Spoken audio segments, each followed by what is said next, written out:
All drivers should know something about hazardous materials.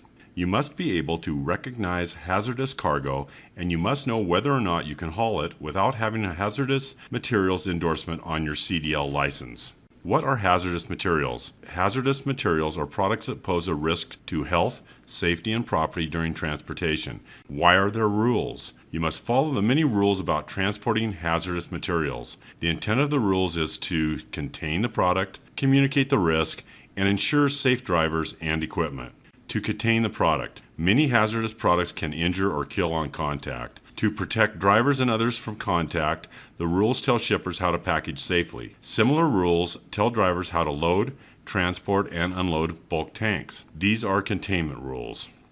After an accident or hazardous material spill or leak, you may be injured and unable to communicate the hazards of the materials you are transporting. Firefighters and police can prevent or reduce the amount of damage or injury at the scene if they know what hazardous materials are being carried. Your life and the lives of others may depend on quickly locating the hazardous materials shipping papers. For that reason, you must tab shipping papers related to hazardous materials or keep them on top of other shipping papers. You must also keep shipping papers in a pouch on the driver's door or in clear view within reach while driving or on the driver's seat when out of the vehicle. Lists of regulated products. Placards are used to warn others of hazardous materials. Placards are signs put on the outside of a vehicle that identify the hazard class of the cargo. A placarded vehicle must have at least 4 identical placards. They are put on the front, rear, and both sides. Placards must be readable from all 4 directions. They are at least 10 3/4 inches square, turned upright on a point in a diamond shape.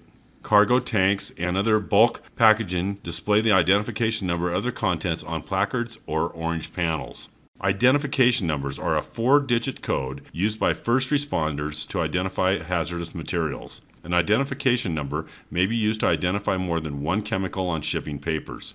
The identification number will be preceded by the letters NA or UN.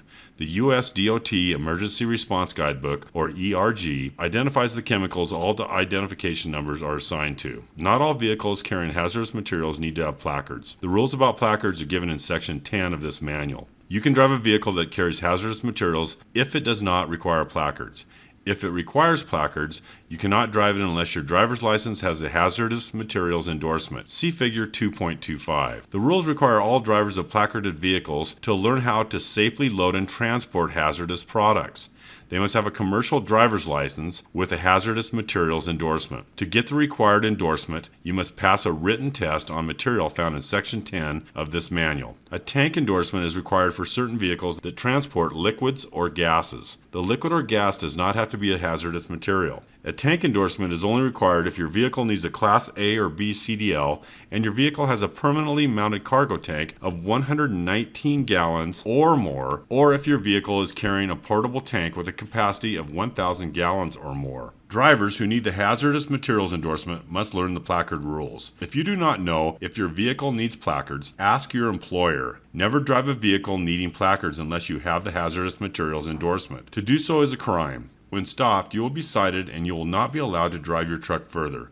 It will cost you time and money. A failure to placard, when needed, may risk your life and others if you have an accident. Emergency help will not know of your hazardous cargo. Hazardous materials drivers must also know which products they can load together and which they cannot. These rules are also in Section 10. Before loading a truck with more than one type of product, you must know if it is safe to load them together. If you do not know, ask your employer.